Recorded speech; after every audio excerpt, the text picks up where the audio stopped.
Hi friends, welcome to Nisha recipes Tamil. இன்றைக்கி நம்ம சேனலில் மீன் வறுவல் எப்படி செய்கிறதுன்னு பார்க்கலாம். எந்த வகையான மீனாக இருந்தாலும் இது போல் வறுவல் செய்யலாம். நான் எடுத்திருக்க மீன் வந்து 1/2 கிலோ அளவு ஐல மீன்.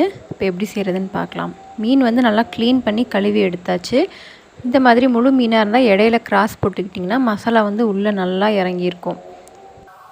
நல்லா காரசாரமாக டேஸ்ட்டாக மசாலா எப்படி ரெடி பண்ணுறதுன்னு பார்க்கலாம். 1/4 ஸ்பூன் அளவு மஞ்சள் தூள், 1 ஸ்பூன் அளவு மிளகாய்த்தூள், 3/4 ஸ்பூன் அளவு மல்லித்தூள், 1/2 ஸ்பூன் அளவு உப்பு எடுத்துக்கலாம். இதோட 1 ஸ்பூன் அளவு இஞ்சி பூண்டு பேஸ்ட்டு சேர்த்துக்கலாம். 1 ஸ்பூன் அளவு பச்சரிசி மாவும், 1 ஸ்பூன் அளவு கார்ன்ஃப்ளவர் மாவு, 1/4 அளவு லெமன் ஜூஸ் புழிஞ்சிக்கலாம். இப்போ இதை ஃபஸ்ட்டு நல்லா மிக்ஸ் பண்ணி விட்டுடலாம். இது எல்லாத்தையும் ஒரு சேர மிக்ஸ் பண்ணதுக்கப்புறமா லைட்டாக நம்ம தண்ணி சேர்த்து மசாலா பக்குவத்துக்கு ரெடி பண்ணிக்கலாம். அதாவது மீனில் தடவுறதுக்கு ரொம்ப தண்ணியாகவும் இருக்கக்கூடாது, ரொம்ப ட்ரையாகவும் இல்லாமல் இந்த மாதிரி பக்குவத்துக்கு மசாலா தண்ணி ஊற்றி ரெடி பண்ணிடலாம். இப்போ எடுத்து வச்ச மீனில் வந்து இந்த மாதிரி ஃபுல்லாக அப்ளை பண்ணி விட்டுடலாம். இந்த கிராஸ்லேயும் நல்லா உள்ளே போகிற மாதிரி அப்ளை பண்ணிக்கோங்க.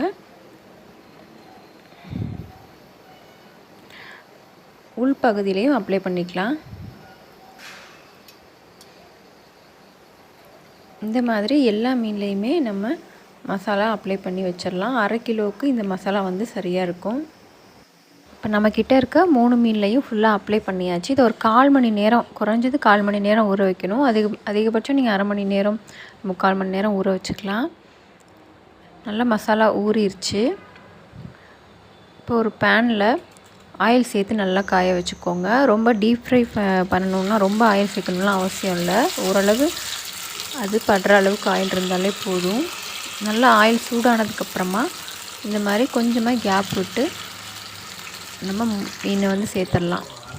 லைட்டாக கருவேப்பிலை போட்டுக்கிட்டோம் அப்படின்னா ஃப்ளேவர் நல்லாயிருக்கும். ஆப்ஷனல் தான். ஒரு 3 நிமிஷம் நார்மலான ஃப்ளேமில் நல்லா வச்சு வேக விட்டுருங்க. அவசரப்பட்டு திருப்ப வேண்டாம். அடிகனமான பாத்திரமாக இருந்தால் நல்லா ஒட்டாமல் வரும். 3 நிமிஷத்துக்கு அப்புறம் நல்லா வெந்துருச்சான்னு பார்த்துட்டு இது அவசரப்படாமல் நல்லா நிறம் சேஞ்ச் ஆனதுக்கப்புறமா பொறுமையாக திருப்பி போடுங்க. இதே மாதிரி எல்லா மீனையும் திருப்பி போட்டுருங்க.